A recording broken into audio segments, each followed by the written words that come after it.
Across the whole planet, humans eat on average between 1 and 2.7 kilograms of food a day.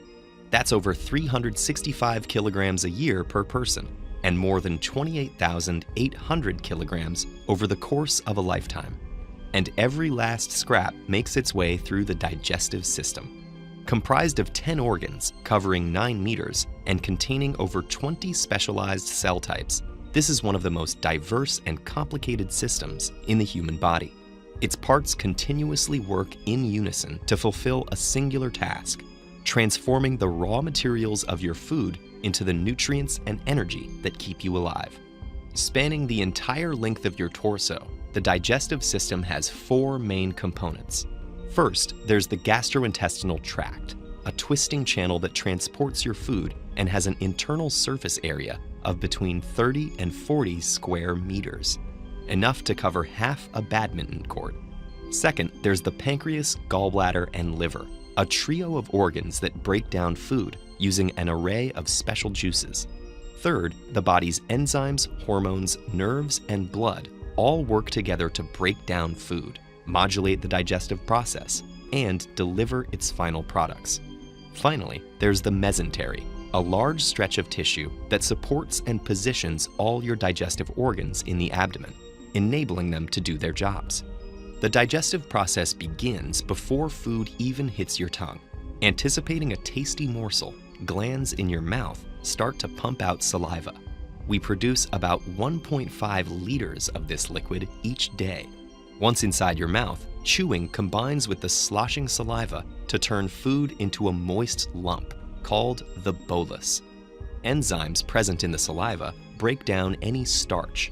Then your food finds itself at the rim of a 25 centimeter long tube called the esophagus, down which it must plunge to reach the stomach. Nerves in the surrounding esophageal tissue sense the bolus's presence and trigger peristalsis, a series of defined muscular contractions.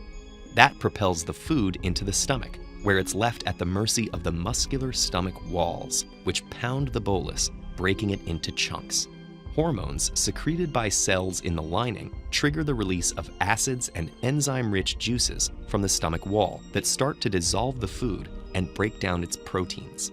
These hormones also alert the pancreas, liver, and gallbladder to produce digestive juices and transfer bile, a yellowish-green liquid that digests fat, in preparation for the next stage.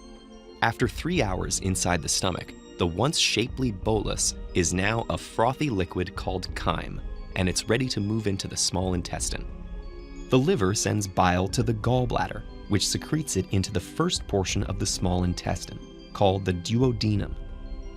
Here, it dissolves the fats floating in the slurry of chyme so they can be easily digested by the pancreatic and intestinal juices that have leached onto the scene.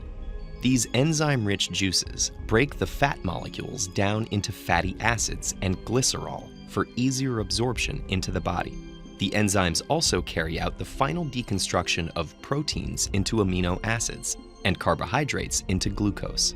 This happens in the small intestine's lower regions, the jejunum and ileum, which are coated in millions of tiny projections called villi.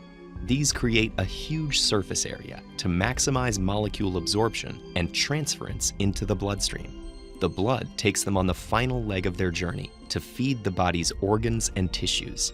But it's not over quite yet. Leftover fiber, water, and dead cells sloughed off during digestion make it into the large intestine, also known as the colon. The body drains out most of the remaining fluid through the intestinal wall. What's left is a soft mass called stool.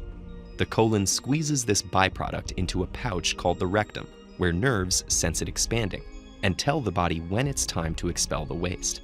The byproducts of digestion exit through the anus, and the food's long journey, typically lasting between 30 and 40 hours, is finally complete.